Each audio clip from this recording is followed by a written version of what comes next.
Hola, ¿cómo están todos? Yo soy Ana Lucía, soy del equipo de Guías de Aire Libre, muy contenta de estar aquí con Felipe Cancino el día de hoy, que, wow, en serio que es un verdadero placer y privilegio tenerte aquí con nosotros hoy para que nos expliques este bello proyecto que llevaste a cabo con Patagonia, corriendo para salvar una cuenca. Me imagino que en esos 15 minutos de documental no se alcanza a ver todo lo que hay detrás, toda la preparación y también como todo lo que está sucediendo en Chile desde el momento en que inició este proyecto hidroeléctrico hasta ahora. Entonces, pues mucho gusto recibirte y pues platícanos, Felipe, ¿cómo es que inició para ti este proyecto? Mencionas que desde los 19 años estás involucrado en temas ambientales, pero ¿por qué elegiste hacer esto específicamente?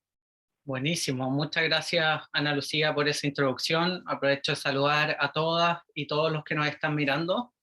Y es un honor hoy día para mí estar en este live y poder compartir un poco la experiencia de lo que ha sido este bonito proyecto de Salvemos el Maipo junto a la campaña y la película Corriendo para Salvar una Cuenca. Esta historia, la verdad es que partió hace muchos años atrás. Yo llegué a vivir a este lugar que es el Cajón del Maipo y llegué a este lugar como habitante ya con un proyecto que estaba en construcción, estaba aprobado y en proceso de construcción. Por lo tanto, en este proceso de habitar un lugar, empezar a practicar los deportes que uno practica en la montaña, fui observando y dándome cuenta de muchas cosas que estaban pasando en este lugar.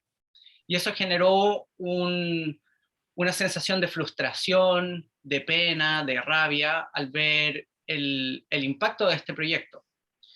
Y dentro de ese proceso uno trata de buscar formas de canalizar la energía también y tal vez generar propuestas que sean un aporte, que vayan a informar a la población, a las personas que habitan estos lugares y la gente que toma decisiones también.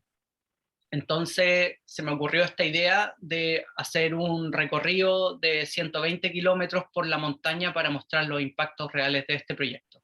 Y así nace un poco lo que se ve en la película, que fue esta tremenda corrida por la montaña para poder visibilizar, generar conciencia y tomar acción frente a este proyecto. Ok, y cuéntanos un poquito más del proyecto hidroeléctrico de Alto Maipo para quienes no conozcan como bien lo que es, quienes no son de Chile, platícanos qué es esto. Bueno, este es un megaproyecto hidroeléctrico que impacta la principal cuenca de Chile, del país donde vivimos nosotros. La cuenca del río Maipo alberga a más de 7,1 millones de habitantes, que para otros países tal vez no es un número muy grande, pero para nosotros representa casi el 50% de nuestra población. O sea, estamos hablando de ese nivel o esa escala de impacto. Impacto, claro.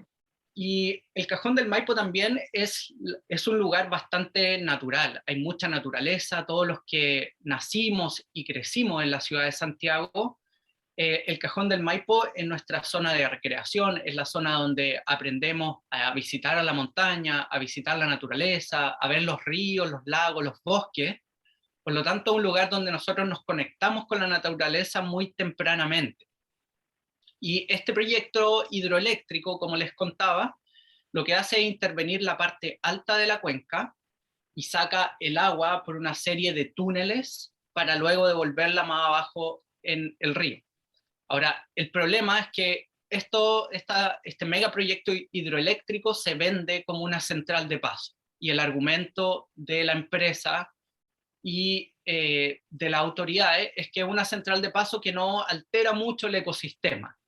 Pero eso es un mito, la verdad, porque el volumen que necesita este proyecto para funcionar, el volumen de agua hídrico, la cantidad de agua que tiene que ir en estos túneles es altísimo. Por lo tanto, ya no es solo una central de paso que el agua pasa y se devuelve más abajo en el río, sino que es un mega embalse entubado por la cantidad de agua que tiene que constantemente pasar por estos túneles para que funcione el proyecto.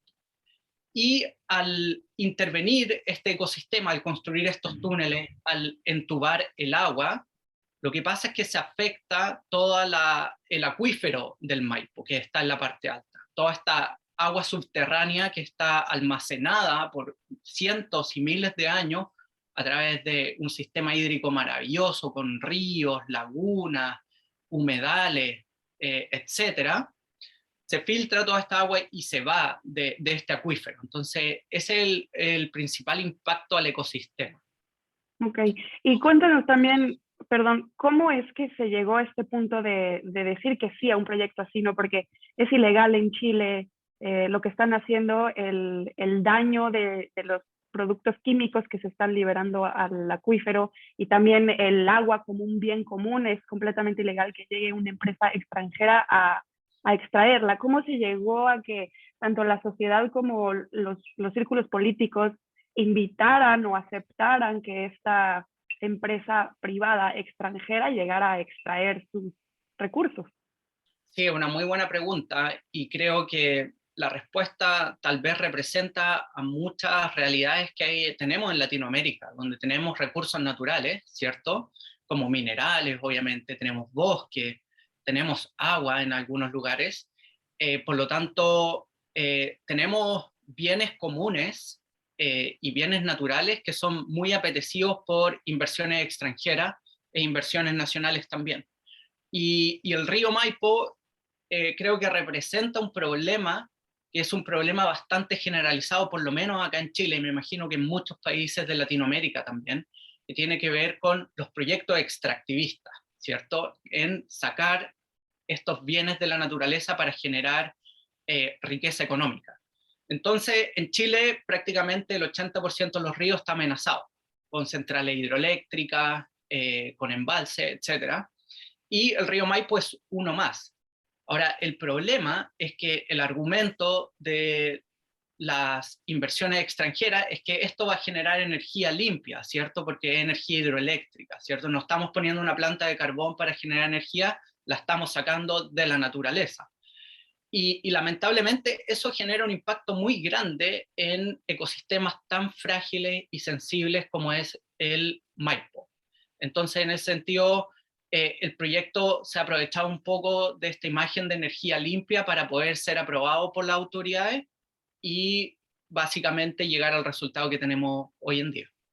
Claro, y creo que mencionas un punto muy importante de cómo se utilizan discursos que ocultan la realidad o que ocultan el impacto que puede haber, ¿no? Tenemos también acá en México el Tren Maya, que está generando un impacto brutal sobre los ecosistemas por los que está pasando y si se aprueba va a ser un daño irreparable verdaderamente, pero es este tipo como de greenwashing institucional de decir, esto es energía limpia, va a generar recursos, va a generar trabajo, va a generar energía y esto es el progreso, ¿no? Entonces, ¿cuál es la importancia de incluir a las comunidades y de incluir en la naturaleza en la idea del progreso?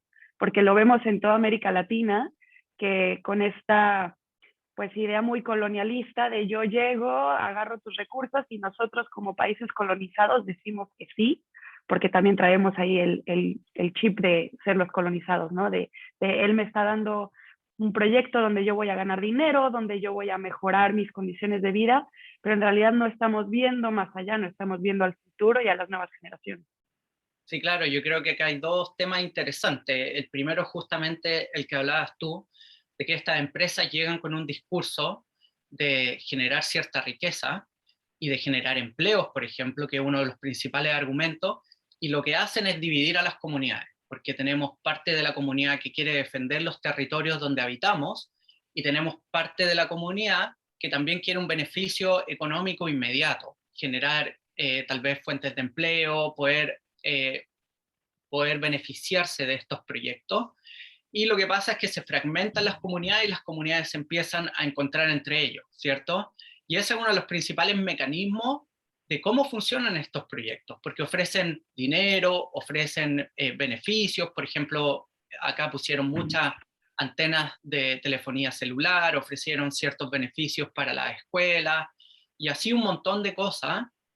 Y lamentablemente una forma de comprar a las comunidades para que se dividan y para que se peleen entre ellos para que estos proyectos puedan funcionar. Entonces, creo que de nuevo, este proyecto representa muchas realidades de Latinoamérica y lamentablemente pasa esto, se generan estas problemáticas sociales. Entonces, es importante entender que estos proyectos no solo son problemáticas ambientales, son problemáticas socioambientales, porque dividen a las comunidades, generan un impacto muy grande en las comunidades locales y también a largo plazo, a corto, mediano y largo plazo, también genera un impacto ambiental terrible. O sea, en la película lo vemos, donde Ismael y Marcelino, los arrieros, que son los reales habitantes de la montaña, los que viven ahí, los que tienen sus animales, se ven inmediatamente impactados porque ya no hay agua en este lugar.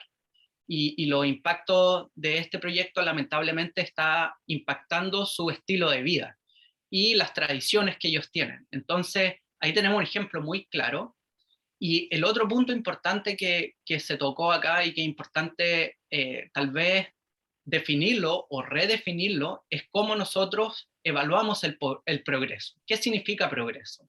Significa tener estos megaproyectos extractivistas insertados en los territorios, o significa que las comunidades se desarrollen económicamente de una manera sostenible en el tiempo. Entonces, tal vez el progreso no significa tener una tremenda empresa trabajando y ofreciendo empleo y tal vez un beneficio económico eh, por un corto periodo de tiempo, pero con un impacto muy alto, sino que significa economías locales, actividades económicas más a baja escala, como agricultura, por ejemplo, como el turismo. El turismo acá en Chile es muy fuerte, en el Cajón del Maipo, es una de las principales economías.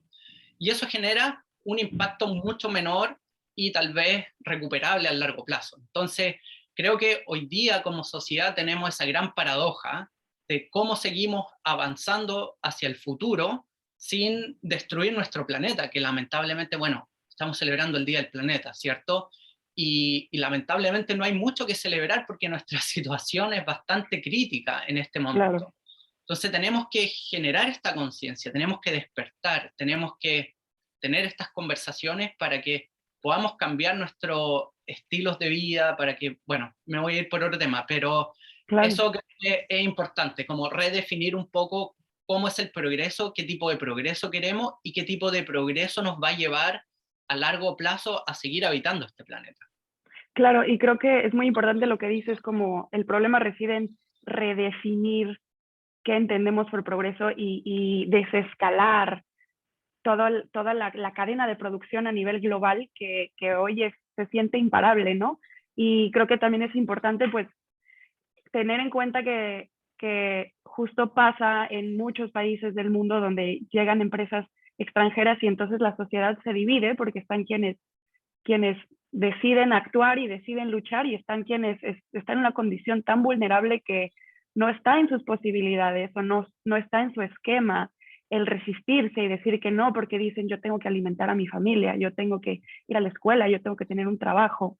Entonces, pues que estas personas que están diciéndole que sí dentro de las comunidades más vulnerables no son personas malas que quieren destruir el planeta, ¿no? Son personas de las cuales se ha aprovechado un sistema político que en realidad debería de ser el cual actúe correctamente, ¿no? Las personas más vulnerables siempre son las más afectadas y son las empresas privadas y los grupos políticos y también las personas que tenemos el privilegio de decir que no y no decimos que no. Creo que tu proyecto es un claro ejemplo de cómo tú, o sea, tú dices claramente, yo decidí la acción y cómo sé actuar, pues sé correr. Entonces, cada quien dentro de sus posibilidades actuar y dentro del privilegio de tener una opción, elegir la opción que va a cuidar al medio ambiente, ¿no?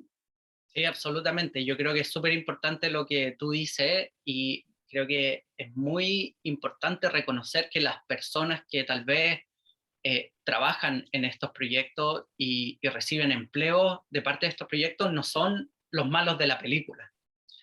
Son personas común y corriente como uno, que también tienen sentimientos, que también están viendo lo que está pasando y no tienen la culpa realmente de tener que tomar esas decisiones muchas veces por necesidad de trabajar en estos proyectos. Pero aquí es importante reconocer que tenemos un círculo finalmente político y empresarial que sí son los que tienen el poder de tomar estas decisiones y de poder proponer este tipo de proyectos. Entonces, realmente nosotros como ciudadanos común y corrientes somos los responsables de elegir a nuestras autoridades y de elegir quién queremos que nos represente para que el día de mañana no pasen cosas como esta. Yo creo que ahí hay un claro ejemplo del poder que tenemos todos como ciudadanos y ciudadanas, y también obviamente personas que tienen más privilegio que puedan ocuparlos de una manera que beneficia un poco a nuestra sociedad. Y muchas veces los privilegios no significa donar dinero, sino que significa tal vez educar o compartir el tiempo que uno tiene o las posibilidades que uno tiene. En mi ejemplo, por decir algo, tengo una muy buena plataforma a través de Patagonia, y esta idea surgió como una idea personal que se la propuse a Patagonia, y Patagonia apoyó con la producción de la película, que es tremendo. Entonces, creo que todos y todas podemos hacer cosas desde nuestras posibilidades, desde nuestras plataformas. Hay personas, por ejemplo, que son artistas, y los artistas son tremendas contribuciones cuando tenemos que defender los territorios, porque pueden conectar con un público distinto, tal vez un público que, en mi ejemplo, yo no soy un artista, y yo soy un deportista, y me dedico a eso. Y si yo quisiera llegar a un público de artistas, yo no me voy a poner a pintar porque probablemente va a ser un desastre.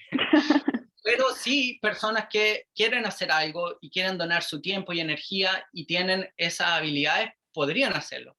Y así como los artistas, yo estoy dando un ejemplo súper básico, pero pueden haber muchos tipos de personas, profesiones, habilidades distintas que también pueden aportar de distintas maneras a poder defender nuestra naturaleza, porque necesitamos de nuestra naturaleza, necesitamos vivir en un planeta saludable, porque ya sabemos hacia dónde vamos, hacia dónde va este modelo, y sabemos probablemente hacia dónde va a terminar también. Entonces necesitamos que todos y todas estemos mucho más involucrados y tomemos acciones desde nuestras distintas posiciones finalmente en la sociedad. Claro, tocas un tema súper relevante que es, y también lo mencionas en la película, que la naturaleza necesita que la defiendan hoy día, ¿no? La naturaleza necesita personas, voceros, que tomen acción y en realidad es un deber de todos los ciudadanos del planeta, no solo de los ciudadanos chilenos, porque este tipo de proyectos, si bien puede afectar a Chile hoy, en 15 años, o sea, en realidad todo el planeta está íntimamente interconectado, ¿no? Entonces, es un deber de todos los ciudadanos del planeta a hacer algo para cuidarlo y justo elegir a las personas que tenemos en posiciones de poder. No sé si nos puedas platicar un poco de cómo ha sido a lo largo de los años ver cómo distintas personas en el poder hoy en día con Boric, que parece ser que tiene un compromiso social y un compromiso ambiental mayor que los del pasado. ¿Cómo ha sido ¿Ha habido algún cambio en cuanto a qué tipo de proyectos se aprueban dependiendo de quiénes están en el poder y hoy en día con Boric? Sí, yo creo que es interesante lo que está pasando en Chile. Vamos a ver si el tiempo finalmente le da la razón a las personas, y vamos a ver si realmente son consecuentes con los discursos que tenían anteriormente. Yo espero que sí, pero sí tenemos un tema que es importante acá reconocerlo, que tiene que ver con la crisis climática que estamos viviendo. Yo creo que hoy día, por lo menos en Chile, la verdad es que este proyecto Alto Maipo no se hubiese aprobado el día de hoy. Este proyecto se aprobó 13 años atrás, por lo tanto, el contexto ambiental, climático y social que existe hoy día en el país hubiese sido imposible aprobarlo 13 años atrás. Entonces, eso ya te dice que hay un cambio, te muestra y ejemplifica que hay un cambio importante en nuestra sociedad, donde tenemos una sociedad mucho más consciente con la naturaleza, donde tenemos un cambio ahí bastante positivo, pero también a consecuencia de una crisis que estamos viendo acá. Llevamos 12 años de sequía en Chile, en la zona central, centro, norte obviamente, centro y sur de Chile, y estamos bajo las precipitaciones. Hace 12 años que no llueve la cantidad de precipitaciones normal.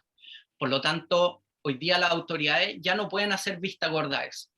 Es Claro. imposible ponerse una venda y decir, aquí no pasa nada, vamos a No hay seguir cambio aprobando climático, exacto. cambio climático. Eso hoy día ya no es imposible. Por lo tanto, creo que estos nuevos movimientos políticos, sobre todo, vienen un poco más conscientes y conectados con nuestra emergencia climática, nuestra crisis climática.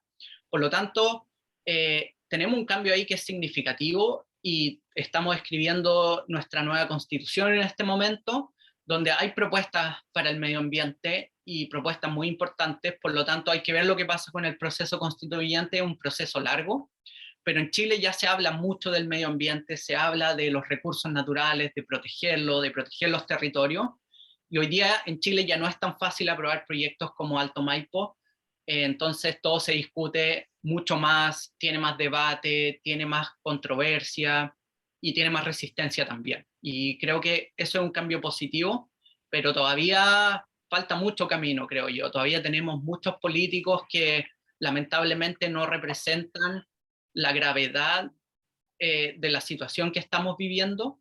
Por lo tanto, necesitamos seguir involucrados con nuestros votos, con nuestro poder de voto para poder elegir distinto y elegir personas que sí están comprometidos con nuestro medio ambiente.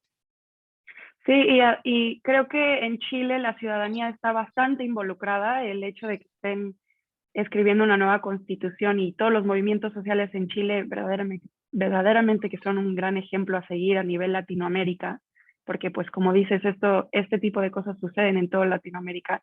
Y a lo largo de los años, porque dices que esto lleva 13 años, a lo largo de los años, pues es difícil seguir luchando, ¿no? Es difícil mantenerte en marchas, mantenerte en oposición, la gente tiene vidas que hacer, trabajos, pero ¿qué ha logrado hacer tu documental que salió ya hace no tanto tiempo para como impactar o cambiar el curso de este proyecto hidroeléctrico?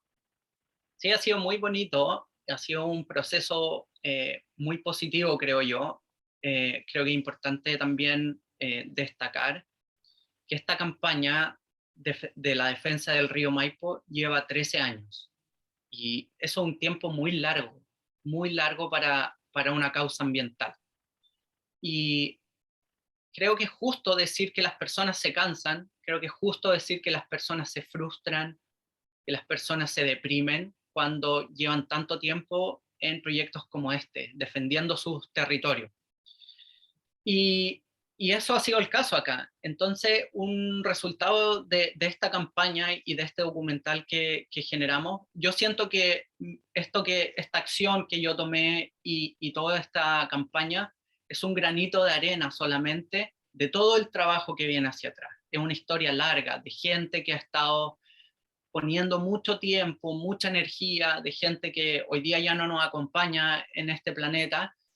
Y siento que esta campaña ha venido como a revitalizar y a entregarle más energía y momentum a una campaña que venía ya muy decaída, que ya había perdido mucha fuerza.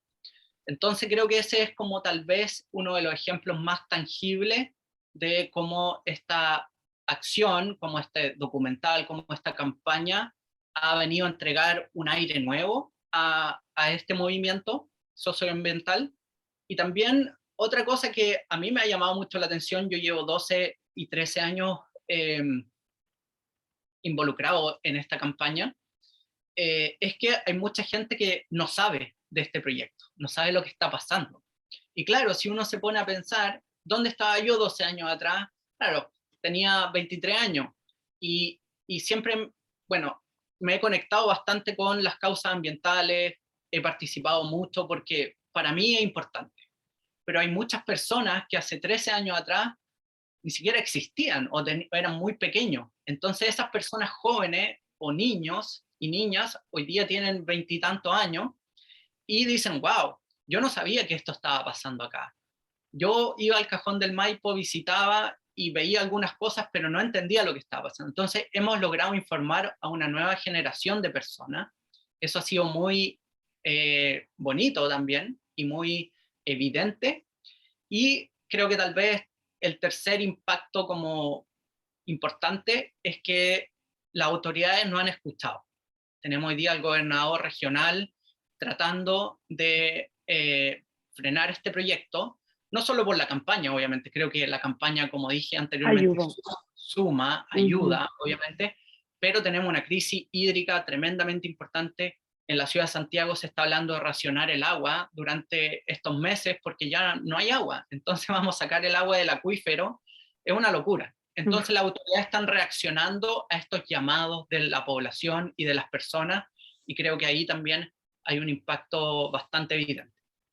Y también creo que la importancia de que esto está llegando a muchos países, no solo a los chilenos, está llegando a México, a cualquier persona hispanohablante o no hispanohablante, está pudiendo ver este proyecto, esta causa, este movimiento a través del arte, como mencionas. Al final de cuentas, este documental pues es una pieza de arte, es una creación artística que está informando a las personas y que mínimo a mí me está generando también este enojo, hartazgo de ver que en muchos lugares, en muchos países, nos enfrentamos a lo mismo, ¿no? Y cómo luchar y también la inspiración de ver personas que eligen la acción, personas que eligen no quedarse sentadas con las manos cruzadas y que dicen, a lo mejor yo no soy un político, a lo mejor yo no soy un artista, pero puedo a través del deporte. Me gustaría que nos platicaras como qué te llevó a ligar el deporte con el activismo y qué encuentras ahí en el deporte, porque nosotros, bueno, en aire libre nos encanta correr, nos encanta caminar y como mencionas, encontramos esta conexión del adentro con el afuera y esta conexión con la naturaleza a través de recorrer senderos. Sí, totalmente. Bueno, para mí esa conexión ha partido bien temprana. Yo desde bien pequeño que realizo deporte al aire libre, siempre he buscado la naturaleza y empecé a correr hace muchos, muchos años atrás, sin saber que lo que hacía tenía un nombre, que se llama trail running. Después, con el tiempo, se transformó en este deporte, que es el trail running, y me dediqué más profesionalmente al deporte, pero siempre he estado en contacto con la naturaleza, a través de los senderos, de mis pies, y empecé a vivir estos estados de meditación en movimiento y a conectar básicamente, a observar lo que pasaba alrededor mío, a observar en los lugares donde estaba corriendo o practicando estos deportes y también a compartir con las comunidades. Creo que uno cuando hace deporte, tal vez muchas veces solo piensa en el deporte y solo piensa en el lugar donde está realizando el deporte, pero también hay personas que habitan esos lugares. Y conversar con esas personas también te entrega eh, una mejor idea de las cosas que están pasando ahí. Las personas que habitan estos lugares son muy observadores y dependen de la salud de estos lugares. Entonces, creo que la suma de esos factores, de mi propia experiencia en la naturaleza, mi observación, todos los sentidos que uno tiene cuando está en esos lugares, sumado a conversar con las personas y poder vivir estas experiencias, son las que siempre me han hecho querer defender estos lugares. Cuando hay algo que va a impactar este lugar, yo quiero hacer algo al respecto. Cuando sé que hay proyectos en ciertos lugares donde yo tengo un vínculo, la verdad es que yo quiero defenderlos porque son importantes esos lugares, dependemos de esos lugares, dependemos de nuestra naturaleza y no son lugares aislados solamente. Creo que una de las cosas que ha sido súper bonitas con esta campaña y esta película es que me ha escrito gente de muchos lugares del mundo. Me ha escrito mucha gente de México, obviamente, y de Latinoamérica, pero me han escrito de Japón incluso, como Mm. entregándome palabras de apoyo y personas que se han sentido tocadas e inspiradas por esta película y este documental. Entonces uno dice, wow, qué bonito ver eso, qué bonito ver cómo una acción que yo quise llevar a cabo viajó alrededor del mundo y se esparció por tantos lugares que ha logrado tocar a otras personas y querer inspirarlo. Y creo que acá el mensaje, bueno, tengo un par de mensajes, pero uno importante es que tendemos a ver todas estas problemáticas socioambientales como problemáticas locales. Ujú. Y hoy día, lamentablemente, esa mentalidad o tal vez esa visión no nos sirve mucho, porque no son problemáticas socioambientales locales, son problemáticas socioambientales globales, porque si pensamos solo local, la verdad es que dejamos de ponerle atención a cosas que están pasando y que van impactando regiones cada vez más grandes. Hablamos de Latinoamérica, ¿cierto? Hablamos de la cantidad de proyectos extractivistas que tenemos en el continente donde vivimos. Entonces, eso ya demuestra un ejemplo de que tenemos una escala más regional e incluso global. Entonces, creo que es importante eso, darnos cuenta de que lo que pase acá en Chile es tan importante como lo que pasa en México y es tan importante como lo que pasa en Japón. Tenemos que ponerle atención a esas cosas. Tenemos que nosotros poder, a través de los llamados de acción que tengan estas campañas, poder involucrarnos y nos tiene que importar. Nos tiene que importar tanto lo que pasa en el patio de nuestras casas como lo que pasa al otro lado del Atlántico. Así Claro. que ese es un mensaje importante. ¿Y cómo podemos nosotros involucrarnos con esta causa específicamente, con parar la hidroeléctrica de Alto Maipo, estando desde nuestras trincheras, desde nuestros países? A mí me pasa muchas veces que digo, sí quiero hacer algo, pero no sé cómo, estoy muy lejos, ¿no? Entonces, ¿cómo podemos hacer algo nosotros desde casa? Sí, tenemos un llamado a la acción que es bastante sencillo. Si uno se mete a patagonia.com en internet /salvemos el Maipo, tenemos una petición que está básicamente diseñada y uno pone sus datos y se envía un mensaje a las autoridades que tenemos en Chile. Creo que esa es una manera de involucrarse. Creo que otra manera de involucrarse es compartir lo que está pasando acá, porque tal vez el impacto directo no va a ser tan grande como no vamos a parar la central hidroeléctrica si le ponemos compartir al video, pero lo que sí podemos es generar esta conciencia. Yo creo que eso es el mensaje acá también, que hay cosas que podemos hacer dentro de las posibilidades que tiene cada uno para poder, obviamente, intentar frenar este proyecto. La plataforma de Patagonia a través de la página web es una, pero también creo que lo importante es generar esta conciencia y este tipo de conversaciones que estamos teniendo ahora. Creo que ese es un impacto tal vez más global y menos local, pero que también ayuda mucho, creo yo, para el fin mayor que es salvar nuestro planeta Tierra. Claro, y como decimos también en México, no sé si digan en Chile, pero esto no se acaba hasta que se acaba. Eh, y como dicen en el documental, pues que hasta que el agua no esté dentro de el agua no esté dentro de los tubos, perdón, te perdí tantito. Ahora sí. Ahora sí, ¿me trabé yo? No sé quién se trabó, pero estamos de vuelta. Estamos de vuelta. Bueno, no, decía que, como decimos en México, esto no se acaba hasta que se acaba, ¿no? Como en el documental mencionan, hasta que el agua no esté entubada, la lucha no ha terminado.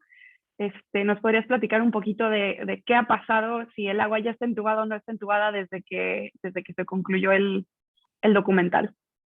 Es una muy buena pregunta. Este proyecto, como mencioné anteriormente, se aprobó hace 13 años atrás, entró en construcción y la empresa periódicamente ha dicho ciertos plazos que no se han cumplido. El primer plazo creo que fue, esto va a estar operando en 5 años. Han pasado 13 años ya. Entonces siempre hay, el próximo mes vamos a hacer esto, el próximo año vamos a estar conectados. Y hasta el día de hoy eso no ha pasado, la empresa sigue trabajando, sigue construyendo, pero el agua aún no se desvía a los túneles.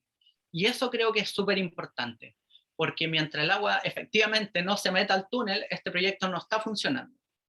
Ahora, eso es lo que hay que tratar de frenar y eso es lo que hay que tratar de detener e impedir, que el agua nunca se meta al túnel, porque el día que eso pase, va a tener impactos muy graves en este ecosistema, pero yo siento que tampoco hay que rendirse. Si el agua Claro, entra al túnel, hay que seguir tratando de frenar este proyecto.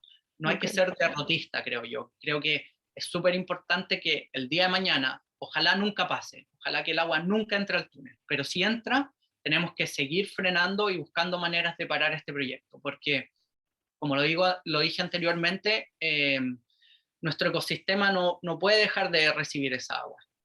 claro. ¿Y qué impacto ya ha tenido, aunque no se haya metido el agua al túnel, cuál es el impacto concreto que tú ya puedes ver que ha tenido el hecho de que esté esto en construcción, el hecho de que haya desechos tóxicos liberándose? Sí, bueno, hay un impacto que es bastante claro e inmediato que tiene que ver con la construcción, de perforar este túnel de 73 kilómetros de largo y todo el material que se sacó de la montaña, del interior de la montaña. Eso es un daño probablemente irreparable y un daño que ha generado un impacto social y ambiental muy grande. Acá en el Cajón del Maipo vivían pocas personas, entonces la cantidad de población que llegó a trabajar este proyecto, los campamentos prácticamente mineros, que construir un túnel es una obra de ingeniería que tiene que ver Brutal. con la escala de la minería, básicamente. Ujú. Entonces, la naturaleza del proyecto es un proyecto minero prácticamente, porque realmente construye este túnel, por lo tanto el impacto ambiental es muy grande y el impacto social también es muy grande. Entonces, el impacto socioambiental acá es gigantesco y se ha notado en este lugar. Y también creo que esto sumado a la falta de precipitaciones y a la crisis hídrica que estamos viviendo, eh, es bastante evidente lo que está pasando con ese impacto. Sí, me gustaría desviarme tantito. Dices que son 73 kilómetros de tubería. Sí. Tú hiciste un recorrido de 120 kilómetros con un desnivel positivo de 5.800, si no me equivoco. Ujú. Cuéntanos también, o sea, ahora pasando un poco más al lado deportivo que también nos interesa, ¿cómo te preparaste para esto? ¿Cuántos años te tomó prepararte, trazar las rutas? ¿Quién te ayudó y cómo fue? ¿Cuántos días te tardaste en recorrerlo? ¿Cómo se vivió? Es una muy buena pregunta, una pregunta bien interesante, porque generalmente nos enfocamos en el proyecto, que está Mm, súper bien, pero hay un trabajo atrás que es muy claro, grande. sí, Eh, Efectivamente son 73 kilómetros de túnel porque van en línea recta, ¿cierto? El túnel es un tubo, una tubería. Y yo lo que quise fue tratar de replicar el trazado completo del túnel. Entonces, para esto traté de diseñar y planificar la ruta lo más acorde posible al trazado del túnel.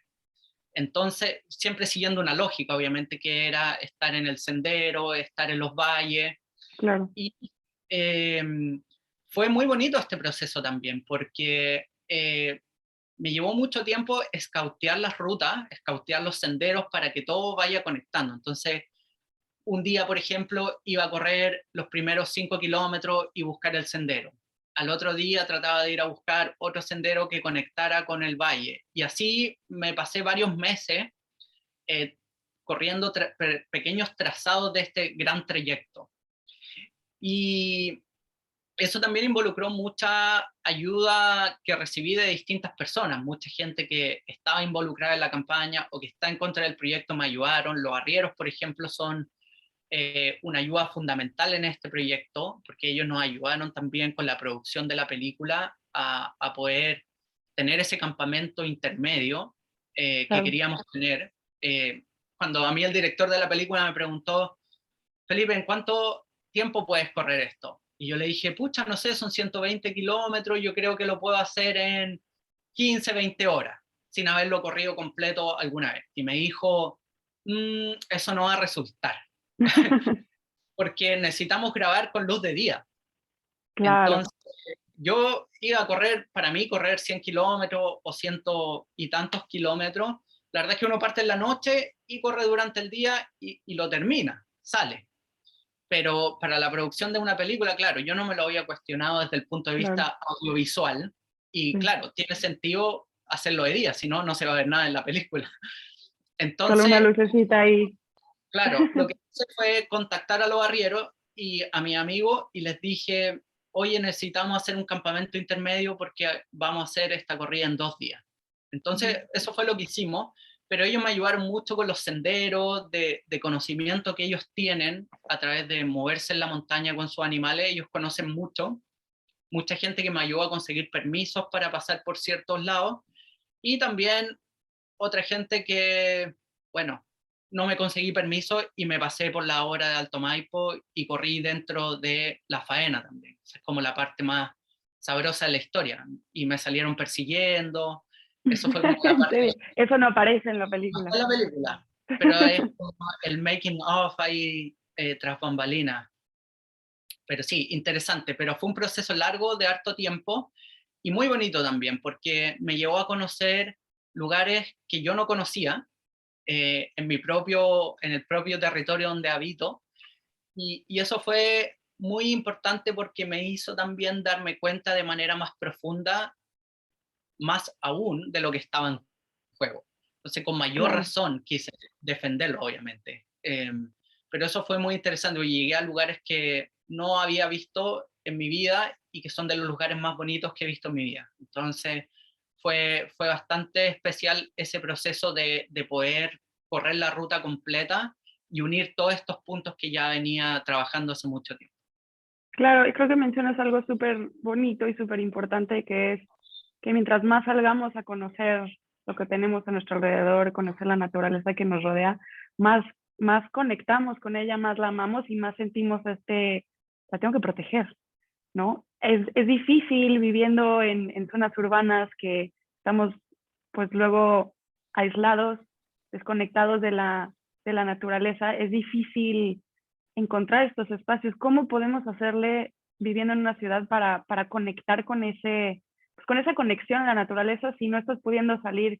O sea, tú tienes, y yo tengo el privilegio de tener aquí una montaña atrás que puedo salir a ella cuando yo quiera, ¿no? Pero cuando no tengo eso, ¿cómo conecto? Sí, es una muy buena pregunta y creo que representa mucho el sentimiento de muchas personas que no tienen la posibilidad de vivir en estos lugares más naturales. Y creo que lo importante siempre es poder hacer lo posible para conectar con la naturaleza que tenemos. A veces tal vez no va a ser un parque nacional en el patio de nuestras casas, pero tal vez una plaza, por ejemplo, es una área verde dentro de una zona urbana, donde podemos sentarnos y observar. Creo que como habitantes del planeta en general, hemos perdido la capacidad de observar nuestra naturaleza y estamos muy desconectados de la naturaleza, no solo tal vez territorialmente, sino que de acá también. Entonces creo que lo importante es empezar a conectar nuestro ser humano con el lugar donde realmente pertenece, que es la naturaleza. Nosotros no pertenecemos al cemento ni a las grandes ciudades, eso no es parte de nuestra naturaleza, eso lo creamos nosotros. Claro. Eso es algo artificial que diseñamos y genera comodidad, pero nosotros no, eso no existe, es artificial. Mm, Entonces creo que es importante, primero, que el proceso parta de acá, que parta de reconocer y sentirse parte de la naturaleza, aunque no sea tal vez físicamente inmediatamente, sí por lo menos empezar a reconocer eso y pensar en la naturaleza. Y luego, cada vez que tengamos alguna oportunidad, poder visitar estos espacios naturales. Puede ser la plaza que está al frente de mi casa o que está a un par de cuadras de mi casa, sentarnos ahí, ir a visitar, ir a caminar, ir a observar lo que pasa. Creo que es un proceso del cual podemos aprender mucho. Y obviamente, si tenemos las posibilidades de poder visitar un parque nacional, una zona recreativa insertada en la naturaleza, obviamente eso ayuda y nos favorece mucho, pero creo que el proceso tiene que partir de acá, de conectarnos realmente con la naturaleza y reconocer que somos parte de ella. claro, y también aunque tú estés en una zona urbana, el cuestionarnos de dónde está viniendo lo que sea que estamos consumiendo, me parece muy importante, ¿no? En esta ocasión estamos hablando del agua, pero, ay, no sé si te fuiste otra vez.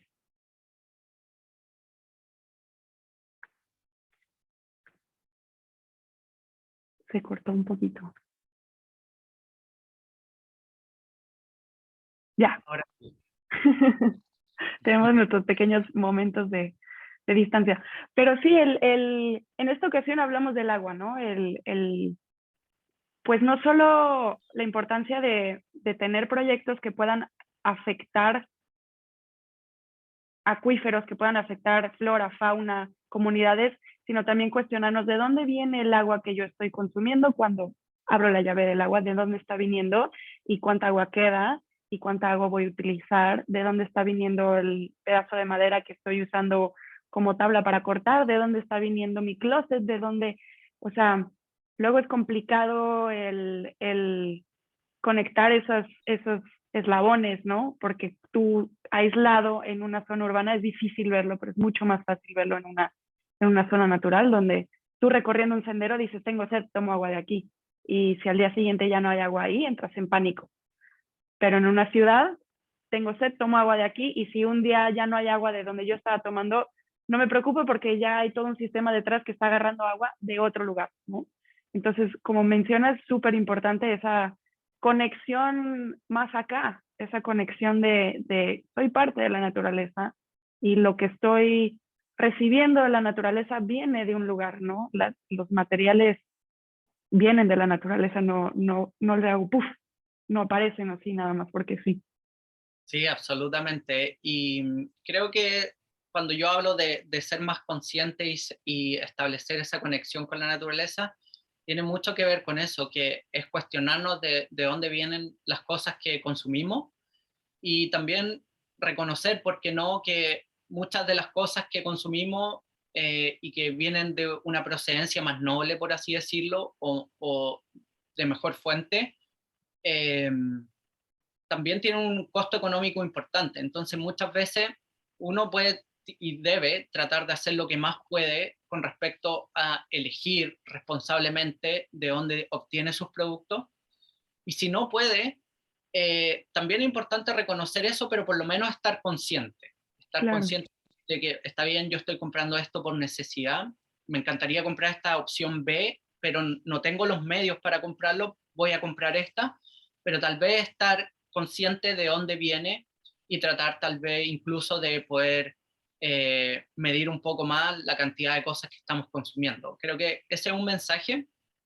Y sí, lo otro, hablamos un poco de los privilegios y a veces creo que es importante también tener estas conversaciones. Creo que conversar, compartir, sentarse a charlar sobre algunas cosas, también es una manera de compartir esos privilegios, de poder educar a las personas, de poder informar a las personas sobre distintas cosas y distintas problemáticas.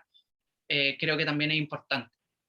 claro, y la importancia como habías mencionado, de hacer comunidad, de cómo en comunidad podemos ver que se están generando grandes cambios, se está haciendo una nueva constitución, estamos eligiendo nuevos representantes, la importancia de no quedarnos en la acción individual, que si bien es muy importante, no quedarnos ahí y más bien salir a escalarlo local y globalmente, ¿no?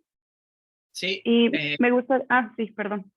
aquí tenemos un ejemplo con la campaña Salvemos el Maipo. Nuestra comunidad se ha unido en torno a esta gran campaña. Eh, ha sido un trabajo bien bonito, no solo con nosotros los deportistas, también con las organizaciones civiles ciudadanas, las ONGs que han llevado años de lucha ambiental en esto.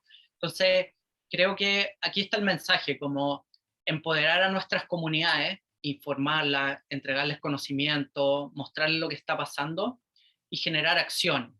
Creo que la comunidad unida puede generar muchos cambios locales y globales. Entonces, creo que ahí está el mensaje de empoderar a nuestras comunidades, trabajar todos juntos, unirnos con otras comunidades incluso y generar esta energía grande para poder lograr estos cambios que venimos tratando de lograr hace mucho tiempo. Claro. Y me gustaría preguntarte, ¿en qué estás ahora? ¿En qué estás trabajando ahora? ¿Tienes algún proyecto deportivo, ambiental, ambos? Me da curiosidad. Sí, bueno, yo me dedico a la montaña 100%, trabajo como instructor de montaña en la Patagonia chilena, en Estados Unidos, y he tenido la oportunidad de trabajar en otros lugares como India, por ejemplo, Canadá.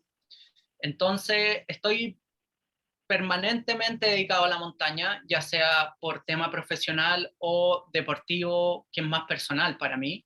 Eh, y ahora estoy en una etapa, sigo involucrado 100% con la campaña Salvemos el Maipo, voy a hacer todo lo posible por el tiempo que sea posible para poder Ujú. defender el Maipo. Y también estoy pensando en nuevas cosas, nuevas ideas y nuevos proyectos que estoy trabajando acá en la Patagonia. Buenísimo. Y qué importante ver, bueno, para mí qué importante ver que haya personas deportistas tan involucradas en cuidar el medio ambiente. A mí algo que luego me cuesta trabajo es ver cómo en el deporte, aún así, cuando estamos disfrutando de la naturaleza, no hay esa conexión tampoco. Es más una visión de vengo a disfrutar y me voy sin saber qué impacto estoy generando al realizar mis actividades o sin saber qué podría yo hacer para preservar el lugar que yo estoy disfrutando, ¿no? Entonces, Sí, qué eso es padre. súper Sí, importante. Ser responsables finalmente, porque nosotros hacemos espacio, hacemos uso de la naturaleza, son los espacios donde nos recreamos, donde logramos aprender, donde logramos recrearnos, donde logramos generar un montón de sensaciones y emociones a través de nuestros deportes que son maravillosas. Por lo tanto, es nuestra responsabilidad defender la naturaleza y defender esos Exactamente. espacios que lamentablemente muchas veces están muy amenazados. Entonces, esa ha sido una de mis principales inquietudes y un proceso de autocuestionamiento. Yo trabajo en la montaña, me dedico profesionalmente a la montaña. En mi tiempo libre me dedico al deporte y al trail running y corro en la montaña. Entonces, si yo no hago algo al respecto, yo no invierto mi tiempo, mi energía, y sería muy egoísta de mi parte solo ir a la montaña, trabajar, volver a mi casa, después irme a la montaña, pasarlo súper bien y tener una tremenda experiencia en alguna corrida que hice, y después volver a mi casa y no entregar nada a cambio. Es muy egoísta, creo yo, y por lo mismo siempre he estado súper involucrado en todas estas campañas ambientales porque es importante que hagamos algo por los lugares que disfrutamos. Claro, es súper importante el reconocer no solo qué nos está dando la naturaleza, sino qué le podemos dar nosotros a ella a cambio de todo lo que nos da, de todo el agua, especialmente que nos da, que hoy día es el tema, ¿no? El agua. Y como dices, es un deber, si bien es un deber de todos los ciudadanos del mundo el cuidar nuestros espacios naturales, yo pensaría que es un deber aún mayor de los deportistas y de quienes nos gusta recrearnos al aire libre, el cuidar y el proteger y el luchar por estos espacios naturales, porque somos quienes estamos también recibiendo un beneficio directo y muchas veces un beneficio monetario de ello, ¿no? Cuidarlo pues como si fuera nuestro bebé. Sí, absolutamente. Sí.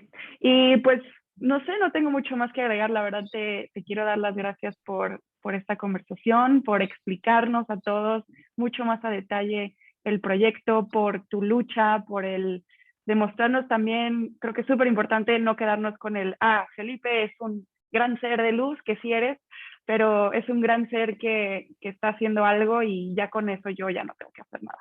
Entonces, la verdad es que a mí me inspiras y yo sé que estás inspirando a muchas personas a hacer algo, a generar comunidad y a intentar frenar algo que, como dices, no se termina hasta que el agua no esté entubada, no se acaba hasta que se acaba y el darnos este segundo aire, ¿no? Gracias por darle a este proyecto una ayuda, un impulso que necesitaba, que venía pues con este hartazgo, este cansancio. Entonces, pues es muy necesario tener más personas como tú y que todos sintamos ese llamado por reavivar cosas que sentimos que a lo mejor ya son causas perdidas. Sí, muchas gracias a ustedes por la invitación, a todo el equipo de Aire Libre.